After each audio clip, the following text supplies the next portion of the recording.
A severed human leg washed up on the shore of Warnemont Park in Cudahy, Wisconsin at the break of dawn on April 2nd, 2024. No wallet, no phone, no identification. Just a horrifying discovery that would spark one of the most chilling and gut-wrenching investigations Milwaukee had ever seen. One that would expose not just a killer, but a monster who had been hiding in plain sight, smiling at his victims while plotting their end. And the most terrifying part? Nobody saw it coming. Not the people who knew him, not the woman who trusted him, and not the investigators who would spend weeks piecing together the fragments of a life that had been so violently torn apart. This is the story of Sade Robinson, a 19-year-old girl who worked 2 jobs, attended college, dreamed of joining the Air Force, and was just beginning to taste the freedom of building her own life. It is also the story of Maxwell Anderson, a man who wore the mask of a gentleman so convincingly that even surveillance cameras captured him seeming to hold doors and walk closely beside her as if he cared. And it is the story of a secret beach, a place that one man called his own, a place he told no one about, until the day it gave up its terrible secret.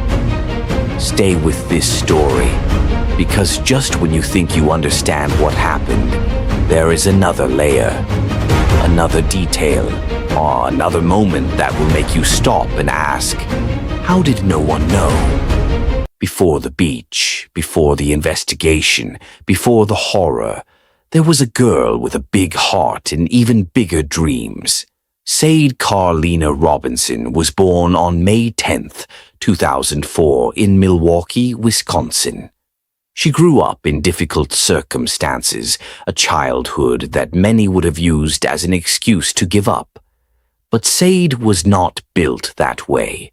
By the time she was 19, she was living independently, paying her own bills, working 2 jobs, and enrolled in her final semester at Milwaukee Area Technical College, pursuing a degree in criminal justice. She had plans. Real plans. She wanted to join the Air Force. She wanted to serve. She wanted to build something permanent out of a life that had already required so much of her. Her younger sister, Adriana Reams, was 16 at the time, and she idolized Sade. To Adriana, Sade was not just an older sister. She was a guide, a protector, a living example of what resilience could look like. Sade had taken everything life had thrown at her and turned it into fuel. She was the kind of person who made everyone around her feel safer just by being present. Her mother, Sheena Scarborough, would later describe her daughter as someone who was simply beginning, someone who had only just started to discover who she really was and what she was truly capable of. And then April came. It began the way so many ordinary April days begin in Milwaukee. Cold air, the smell of the lake, the hum of a city carrying on. On the evening of April 1st, 2024, Sade Robinson got dressed, checked her phone, and headed out for what she believed would be a normal first date. She had met Maxwell Anderson at a local bar in March 2024, about a week before. He was 33 years old, a bartender from Milwaukee, stood 6 feet 1 inch tall, and carried himself with the kind of easy confidence that made him seem safe. They had exchanged numbers. They had talked. And now she was going to meet him in person, for real this time, for dinner. The plan was simple: dinner at Twisted Fisherman, a seafood restaurant in Milwaukee, at around 5:30 in the evening. Sade texted a friend before she left, and those texts were filled with excitement. She was looking forward to it. She was, by all accounts, happy. What she did not know, what she could not have known, was that Maxwell Anderson had been planning this night for weeks. The evening started well enough, at least on the surface. Surveillance cameras at Twisted Fisherman captured the two of them arriving together, sitting down, ordering food. Anderson appeared attentive. He smiled. He leaned in when she talked. He played the part of a man on a date who genuinely wanted to impress someone. They moved from the restaurant to a second bar in the Menomonee Valley area, where surveillance footage would later capture one of the few genuinely warm moments of the night. Sade Robinson, laughing, playing beer pong, smiling the way you smile when you don't know anything is wrong. Detective Joe Donner of the Milwaukee County Sheriff's Office, who would go on to lead the investigation, later studied this footage frame by frame. She would say, in the quiet and measured way of someone who has seen too much, that this was the only moment in the surveillance record where Sade appeared to be fully enjoying herself. A young woman, laughing, unaware. It is the kind of image that stays with you. They left the bar together at around 9 in the evening. The Life 360 tracking app on the Sade's phone, a location-sharing service she used so that people who cared about her could always know where she was, recorded her arrival at Maxwell Anderson's home on the south side of Milwaukee at approximately 9:30 p.m. Her last text to a friend was sent sometime during that evening. After that, there was silence. She never came home. If you are watching this and you have a friend or a sister or a daughter who dates strangers, please, right now, take 10 seconds and make sure they have a location-sharing app. It may not prevent everything, but as you are about to see, it can be the difference between a monster walking free and a monster facing justice. Subscribe, hit the bell, leave a comment below, because this channel exists to make sure stories like Sade's are never forgotten and never repeated. When Sade failed to show up for her shift at Pizza Shuttle, the Milwaukee restaurant where she worked, her co-workers raised the alarm. It was April 2nd, 2024. A friend reported her missing. Sheena Scarborough, her mother, was in that particular kind of terror that only a parent can understand. The moment when your child stops answering their phone and you start going through every possibility in your mind, hoping, bargaining, refusing to believe the worst. Who is this person? She would later ask, speaking of Anderson.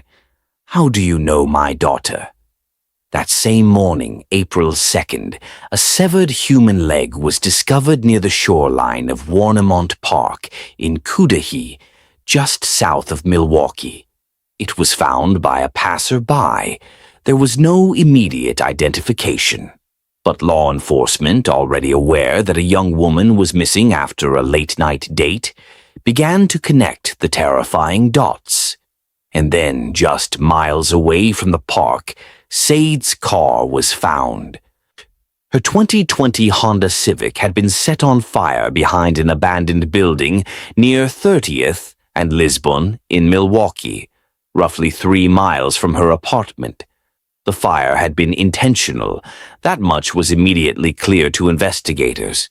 But despite the damage, the car still had things to say. Detective Joe Donner arrived at the scene and began working the evidence methodically, piece by devastating piece. Sade's purse was found tucked beneath the driver's seat. That single detail immediately eliminated robbery as a motive. If someone had taken the car to rob her, they would have taken the purse. Instead, it had been hidden, or forgotten, beneath the seat, as if someone had been in too much of a hurry or too focused on destruction to notice it. Then came the detail that would quietly break the case wide open. The driver's seat was pushed all the way back, as far back as it could go. Sade Robinson was 5 feet 3 inches tall, 5'4" in some accounts, a petite young woman who would have needed the seat close to the steering wheel to drive comfortably. Detective Donner looked at the position of that seat and understood immediately what it meant. She later staged a demonstration with a female deputy of similar height. The deputy sat in the same seat position, her arms stretched out straight, her feet dangled above the pedals. She physically could not drive the car from that position. Then they put a taller detective in the same seat. He was approximately 6 feet tall.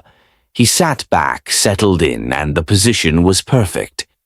"There is no way Sade was the last person in that driver's seat," Donner said. Maxwell Anderson stood 6 feet 1 inch tall. Meanwhile, investigators had obtained the data from the Life 360 app on Sade's phone. That data told a story that no one could argue with. It showed Sade traveling from Twisted Fisherman to the second bar. It showed her arriving at Anderson's home. And then, in the early hours of April 2nd, it showed her phone, or rather, whoever had her phone, leaving Anderson's residence, moving through the streets of Milwaukee, and arriving at Warnemont Park at approximately 2:53 in the morning. The phone's battery died there, at the lake, at the park, at the place where a severed leg would be found hours later. See, surveillance cameras near the park captured something in the darkness that would become one of the most chilling pieces of evidence in the entire case. A figure, partially obscured by the low light of the early morning, could be seen dragging something toward the water. The footage was grainy. It was dark, but investigators could see a large backpack on the figure's back during one pass of the camera. They watched the figure walk down a path, the same path Detective Donner would later retrace herself, step by step, and then disappear off-camera into the shadows near the shoreline. "This is the path that he took," Donner said, standing on that path during the CBS 48 Hours investigation. "And then he would go down, and this is where he disappears off-camera. That's where we lose sight of him." She was asked, who did she believe that figure to be? "Maxwell Anderson," she said. Maxwell Anderson was the last person Sade Robinson was seen with. Now, before you read any further, think about what was already known at this point. A severed leg at the park, a burned car with the seat pushed back, a Life 360 app that placed Sade's phone at the park at 2:53 in the morning, surveillance footage of a large man dragging something toward the lake in the dead of night, and one name kept appearing at every turn: Maxwell Anderson, a man who had a first date with Sade, a man who lived on the south side of Milwaukee, a man who drove away from that burning car and boarded a city bus, still carrying that large backpack, heading back in the direction of his own home. The arrest warrant was filed on April 4th, 2024. Maxwell Anderson was taken into custody. He was charged on April 12th, 2024, with first-degree intentional homicide, mutilation of a corpse, and arson. He pleaded not guilty to all charges. And in keeping with the performance he had been putting on his entire adult life, he told investigators that some stranger must have kidnapped Sade Robinson after she left his apartment on her own following the date. A total stranger, he said, just appeared out of nowhere.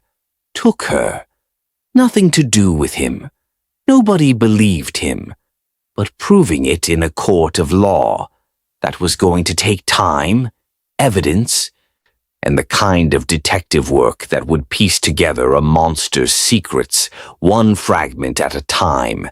And there was one secret in particular that cracked everything open. Former girlfriend Chloe Wright had been in a relationship with Maxwell Anderson before Sade Robinson ever met him.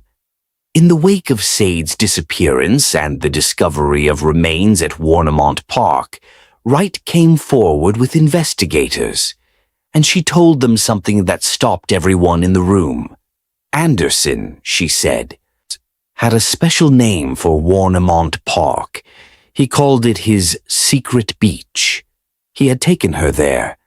He spoke about it with a kind of possessiveness that was unusual, even unsettling, the way people talk about a place that belongs only to them. He guarded the location. He did not share it freely. It was his private place, his refuge, his secret. And it was there, on his secret beach, that he had chosen to bring Sade Robinson in the darkest hours of April 2nd, 2024. The investigation continued to build. Investigators executed a search warrant at Anderson's home. They found blood on the walls, a discovery that sent a cold shock through everyone involved. But the blood was tested, and the results came back as canine. It did not belong to Sade. The crime scene, if there had been one inside that house, had been cleaned. Anderson had covered his tracks with terrifying efficiency. What investigators did find, however, were numerous knives. Not one, not two, a collection. A gray jacket found in a trash can near the site where the car was burned was tested for DNA. The results came back positive for Sade Robinson's DNA, found inside the hood and on the zipper of the jacket. Her clothes were found in the trunk of the burned car. On April 18th, 2024, a passerby walking along Lake Michigan discovered a human torso and arm. DNA testing confirmed they belonged to Sade Robinson. Then, nearly a month later, a human arm washed up at Waukegan Municipal Beach in Illinois. That, too, was confirmed as Sade's. More remains were found at different locations, a leg at the park, other parts near a playground close to where the car was burned. Prosecutors would later say in court that Anderson had cut up Robinson's body at Warnemont Park and scattered the pieces. Her head has never been found. Sheena Scarborough stood in court and looked at the man who had killed her daughter. She asked him to tell her where her daughter's head was. He said nothing. He has never said. He continues even now to maintain his innocence, a performance so hollow, so insulting, that Milwaukee County Circuit Judge Laura Crivello would later say his view of reality differs from the rest of the world. There is something particular about the silence of a man who dismembers a young woman and then refuses to give her family the dignity of knowing where she is. It is not just cruelty. It is a continuation of the same act, an ongoing erasure of a person who mattered, a person who had survived a difficult childhood, worked 2 jobs, chased her dreams, and deserved so much more than what was done to her on that night. If this story is affecting you, if you are feeling the weight of it, please share it. Leave a comment. Tell someone about Sade Robinson. Because one of the things her family said is that the community refused to let her story be forgotten, and that refusal is part of what delivered justice. The trial of Maxwell Anderson began in May 2025. It lasted nearly 2 weeks. Prosecutors built their case methodically: surveillance footage, Life 360 data, phone records, the seat position in the car, the DNA evidence on the jacket, the testimony of Chloe Wright about the secret beach. The defense argued that the case was entirely circumstantial, that there was no confirmed cause of death, no murder weapon found. They pointed to the absence of Sade's DNA inside Anderson's home as evidence of reasonable doubt. The jury, 9 women and 3 men, deliberated briefly. Very briefly, after a trial filled with digital timelines, grainy surveillance footage, and the quiet, devastating testimony of people who had loved Sade Robinson, the jury returned with their verdict. Guilty. On all counts. First-degree intentional homicide, mutilating a corpse, arson, hiding a corpse, June 6, 2025. 2 of the jurors later spoke to the press about how quickly they had reached a unanimous decision.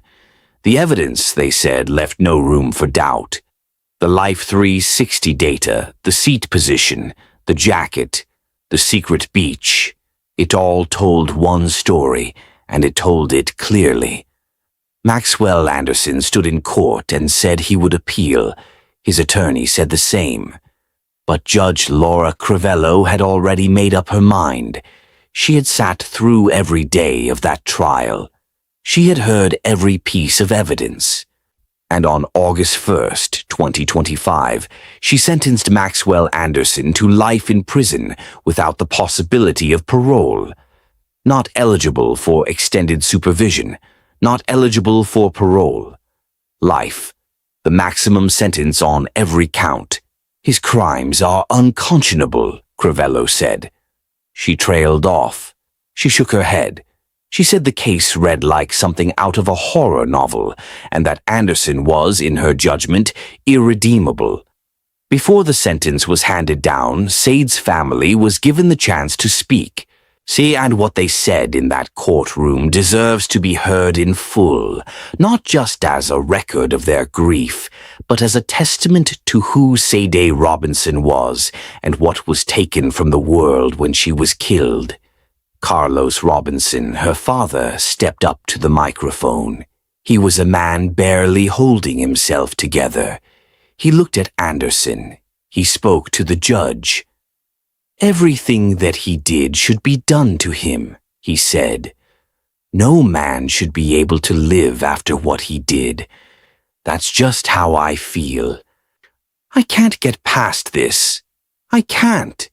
He told the court that not knowing where all of his daughter's remains were brought him night terrors, that he cannot find peace. That part of his daughter is still out there somewhere, and no father should ever have to live with that. Sheena Scarborough, Sade's mother, stood and addressed Anderson directly. She asked him, begged him in the way that only a mother can, to tell the court where her daughter's head was. He said nothing. He did not look at her. See, he maintained the same cold, impenetrable silence that he had maintained throughout the entire proceeding. And then Adriana Reams walked to the microphone. She was 16 years old when her sister was murdered. She was 17 at the time of sentencing. A teenager standing in a courtroom full of adults, carrying a weight that no teenager should ever have to carry. She had, in the months between her sister's death and the sentencing, searched for Sade's body parts. She had communicated with law enforcement. She had physically picked her mother up off the floor, her words, when the grief became too much. She had quit her job because everywhere she went, reminders of her sister followed her. She had lost her ability to trust people. She had lost pieces of her own childhood that she will never get back. What he did was much more than just murder or dismember her, Adriana said. He erased her independence, her ability to fight for herself. He tried to erase her existence and her value. She said Sade was her guide and her support system. She said that she had been stolen, not just from their family, but from the world. From a future that had been real and possible and within reach. I had to communicate with law enforcement, take care of my family, physically pick my mother up off of the ground, on top of trying to deal with my own loss. Because he left them all too weak and broken to do anything. There was not a dry eye in that courtroom. Maxwell Anderson, now 34 years old, is currently incarcerated at Dodge Correctional Institution in Waupun, Wisconsin. He has filed for appeal. His attorneys have indicated they believe there are grounds to challenge the conviction. Judge Crivello and the evidence suggest otherwise. The jury suggested otherwise. History will suggest otherwise. See what emerged during the investigation and the trial about Anderson's past only deepened the collective horror. He had a criminal record stretching back to 2014 across both Waukesha County and Door County.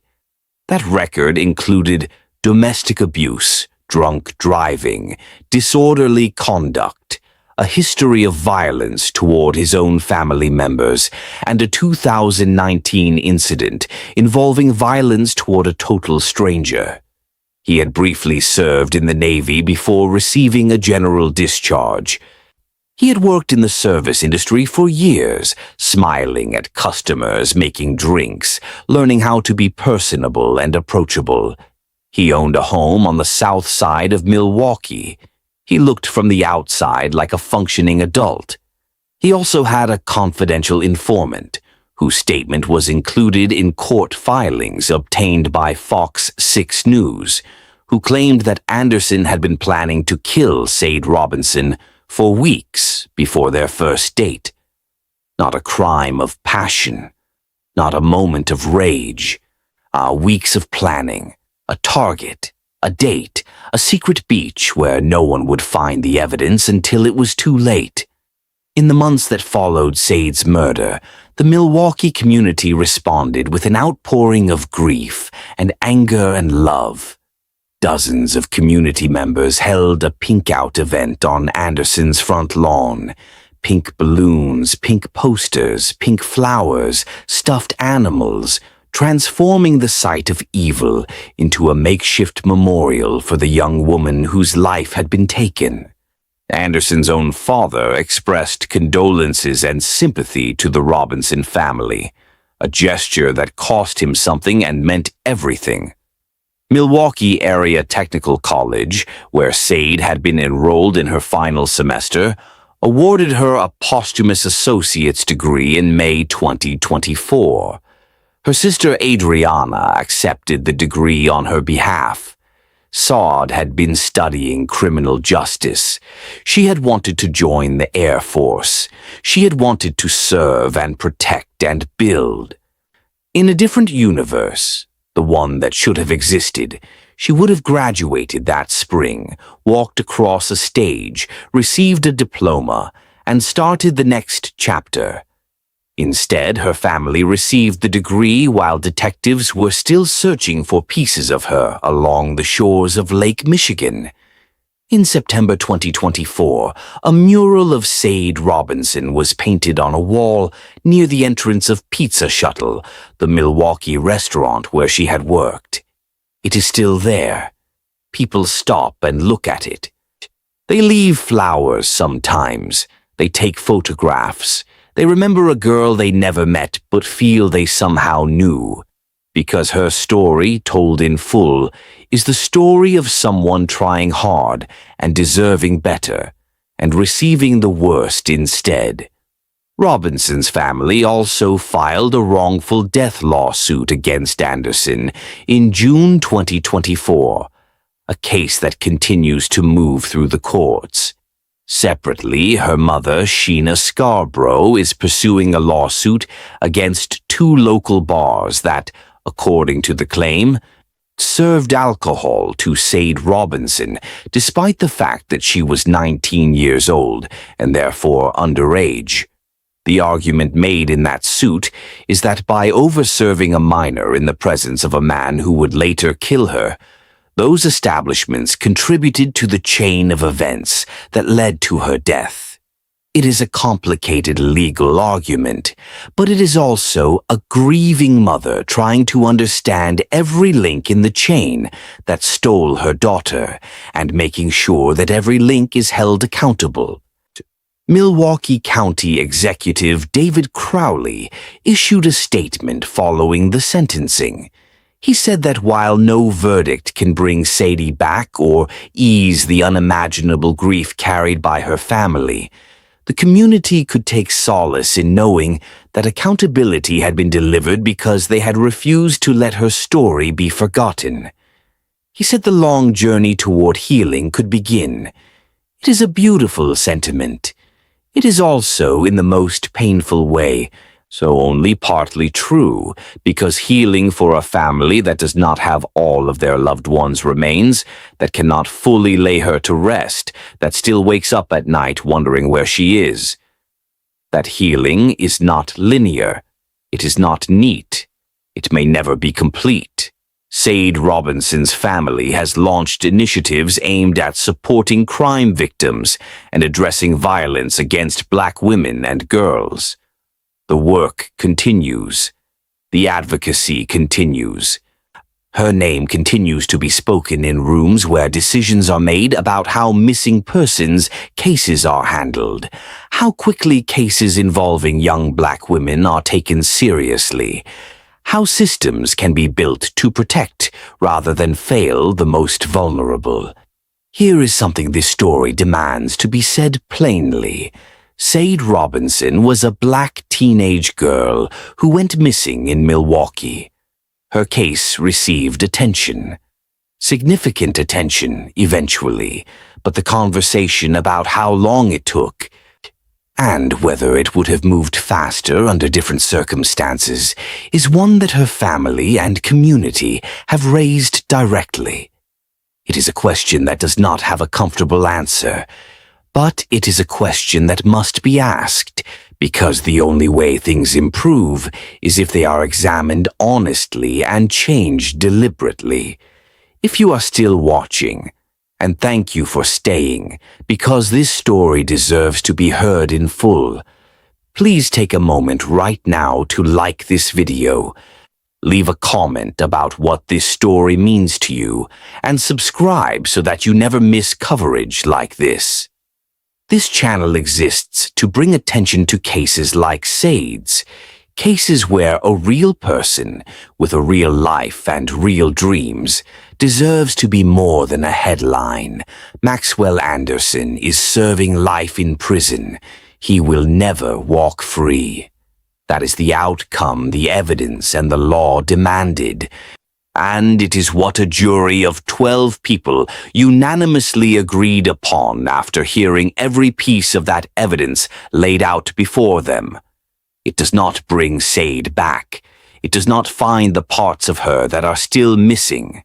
It does not repair what her family has been through or restore the childhood that Adriana Reams had taken from her, or give Carlos Robinson a night free of terrors. But it is accountability. It is a record.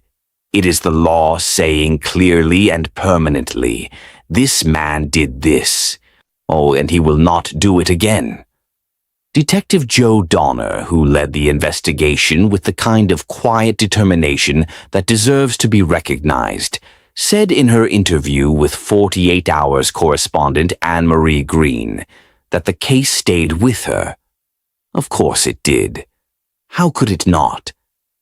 She had walked the path he walked at Warnemont Park. She had sat in Sade's car and understood what the seat position meant.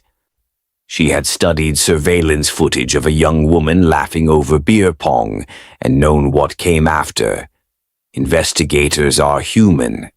They carry things, and the best of them carry the weight of cases like this because they understand that the person at the center of the case was a human being, not just evidence, not just a case number, but someone who laughed and worked and planned and dreamed.